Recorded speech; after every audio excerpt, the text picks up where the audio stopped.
Innalhamdulillah wassalatu wassalamu ala rasulillah Sayyidina Muhammadin ibn Abdillah wa ala alihi wa sahbihi wa man wala amma ba'du.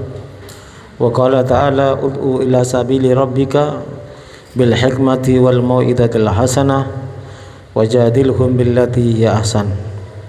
Inna rabbaka huwa a'lamu biman dhalla an sabili wa huwa a'lamu bil muhtadin. Allah subhanahu wa ta'ala menyampaikan, serulah segenap manusia, panggillah mereka kepada jalan Tuhanmu dengan hikmah dan pengajaran yang baik, serta berdebatlah dengan mereka dengan cara yang baik. Sesungguhnya Tuhanmu dialah yang lebih mengetahui siapa yang sesat dari jalannya, dan dialah Allah Tuhanmu yang lebih mengetahui siapa yang mendapatkan petunjuk. Ayat ini merupakan ayatul dakwah, medan dakwah. Medan dakwah itu artinya seperti pengajian, mengajak orang kepada kebaikan, mendidik anak santri, itu namanya medan dakwah. Maka cara yang disampaikan oleh Allah pertama bil hikmah, harus dengan hikmah. Apa hikmah itu? Al-ilm wal basira wal uslub al munasib. Ilmu, al-basira dengan kesadaran penuh dan susunan yang sesuai. Itu namanya hikmah. Ada sebagian ulama menyampaikan hikmah yang dimaksud wal ilmu rasih wad dalilul wadih wal uslubil mulaim. Yang dikatakan hikmah adalah ilmu yang mengakar, maksudnya mendalam, dalil yang jelas, dan susunan kata atau teori yang layak, yang sepantasnya atas apa yang didakwahkannya. Ada juga yang menyampaikan hikmah itu adalah Al-Quran, Al-Hadis, dan syariat. Ud'u ila rabbika bil hikmah, ajaklah kepada Tuhanmu dengan hikmah, berarti dengan cara yang sudah disebutkan tadi.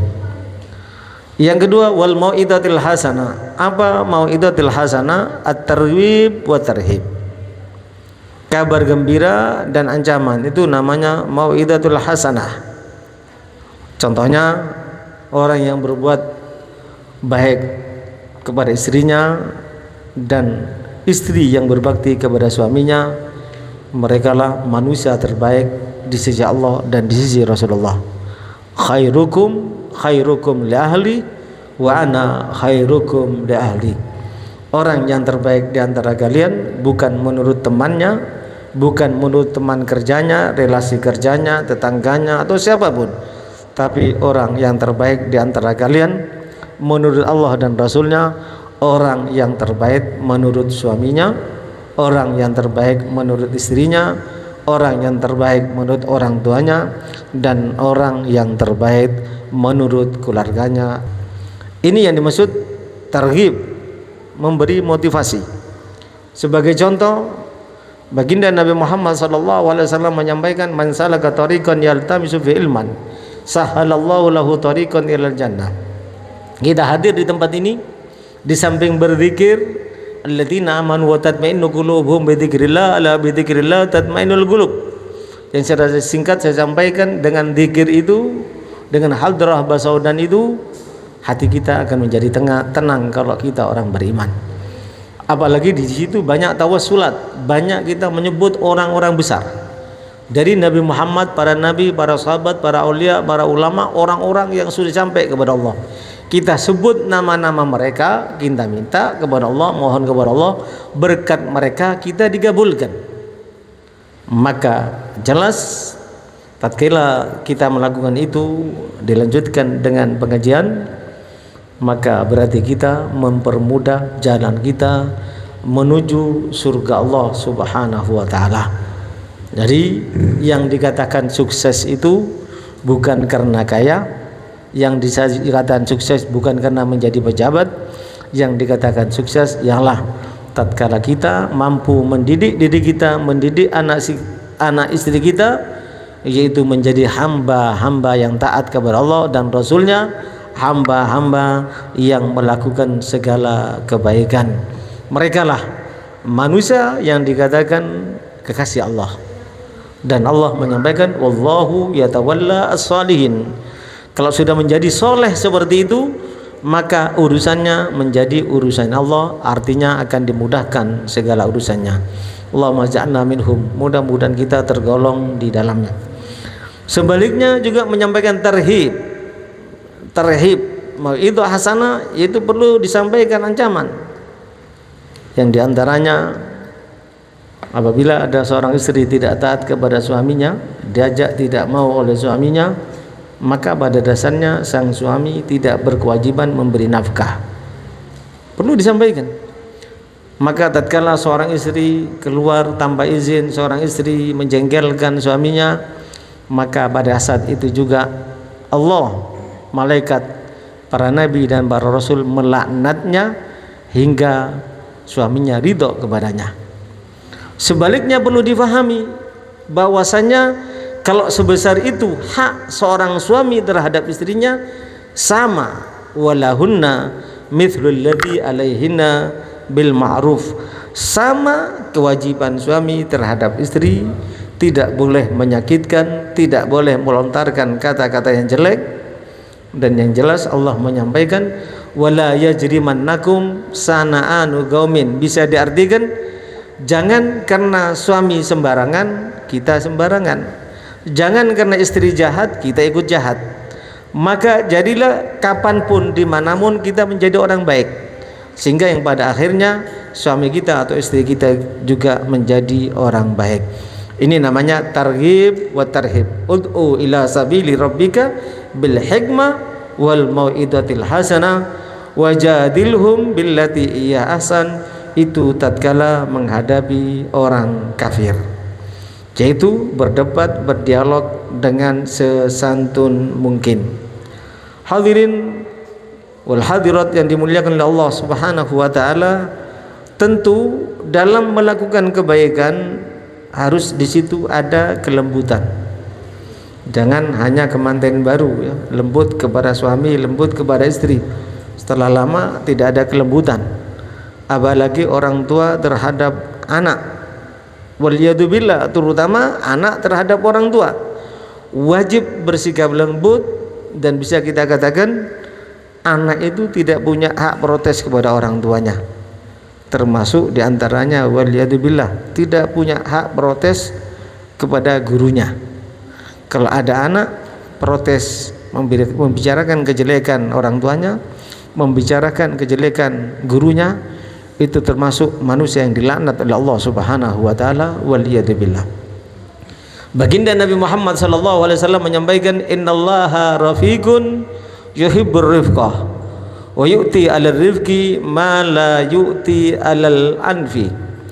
Sesungguhnya Allah Subhanahu wa taala maha lembut, maha santun, mencintai kelembutan dan kesantunan, memberikan kepada kelembutan segala ragam kebaikan, dan Allah tidak memberikan segala ragam kebaikan apabila disertai dengan kekasaran.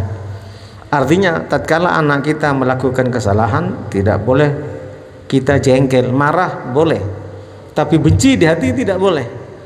Maka harus kita doakan dengan doa yang baik, karena murkanya orang tua adalah murkanya Allah. Ridallah fi ridal walidain wa sukhtullah fi sukhtil walidain. Kapan orang tua ridho, Allah ridho. Kalau Allah ridho, orang tua ridho, semuanya apa yang menjadi kewajiban anaknya, jalan ke depan untuk anaknya dibuka dengan mudah dan gampang serta berbahagia insyaallah. Sebaliknya, kalau tatkala orang tua itu suka marah, suka jengkel, katanya orang Jawa jangget, nyantol di hati. Ingatlah, selagi Anda jengkel kepada anak, selama itu pula Allah jengkel juga kepada anakmu, dan jangan berharap anakmu bisa menjadi baik. Baiknya anak tatkala ridhonya orang tua, yang tentunya dididik dengan pendidikan agama, yang tentunya didoakan, dan banyak-banyaklah membaca la haula wala quwata illa billah. Ya Allah, tidak ada daya, tidak ada kemampuan untuk menjadikan anakku, untuk menjadikan istriku, untuk menjadikan suamiku, untuk menjadikan keluargaku untuk menjadi baik. Ya Allah, aku tidak mampu. Untuk menjadikan muridku menjadi baik, aku tidak mampu. Ya Allah, pasrahkan kepada Allah agar Allah merubah mereka menjadi baik dan menyenangkan bagi kita. Hadirin yang dimuliakan oleh Allah Subhanahu wa taala, baginda Nabi Muhammad juga menyampaikan, innar rifqa la yakunu fi syai'in illa zana wala nuzi'a min syai'in illa syana. Sesungguhnya kelembutan itu tidak akan ada pada apapun kecuali kelembutan itu akan memperindahnya. Nasihat dengan lembut indah, bertutur kata dengan lembut indah, mengingatkan dengan lembut indah, melakukan perbuatan membenarkan yang salah dengan lembut indah, dan yang menerimanya pun tidak akan tersinggung. Sebaliknya, jika tatkala kita melakukan apapun tanpa kelembutan, maka walaupun kebaikan yang kita lakukan akan menjadi buruk.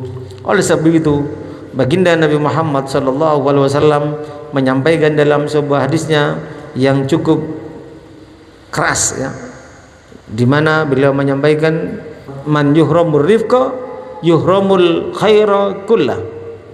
Barang siapa yang terhalang untuk bersikap lembut, bersikap santun kepada anak, kepada istri, kepada suami dan orang lain, maka orang yang semacam ini sudah terhalang, terjauhkan dari segala ragam kebaikan. Waliyadzubillah. Mudah-mudahan kita bisa bersikap lembut, terutama kepada keluarga kita dan kepada siapapun, sehingga kita mendapatkan segala ragam kebaikan. Dan mudah-mudahan anak istri kita, keluarga kita sesuai dengan harapan Allah dan Rasulnya, sehingga menjadi anak keluarga yang menjadi penyejuk hati sesuai dengan firman Allah, Rabbana hablana min azwajina wa dzurriyyatina qurrata ayunin waj'alna lil muttaqina imama. Dan tidak boleh putus asa. Sekarang tidak sukses, besok dan terus. Selagi orang tua masih memaafkan, mendoakan yang baik, pasti anaknya menjadi baik, dirubah oleh Allah Subhanahu wa taala.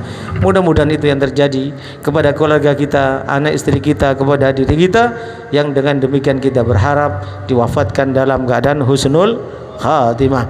Ya Allah, bihayallah, bihayallah, bihayallah, bihayallah, bismil khatimah. Ya Allah, bihayallah, bihayallah, bihayallah, bihayallah, bismil khatimah. Ya Allah, bihayallah, bihayallah, bihayallah, bismil khatimah. Wijahi tahar rasul jud rabbana bil qabul wa hab lana kullasul. Rabbi istajib amin. Rabbi fanfa'na bi barakatihim wahdinal husna bi hurmatihim wa amitna fi tariqatihim wa mu'afatim minal fitani wal afwa minkum. Wassalamu alaikum warahmatullahi wabarakatuh.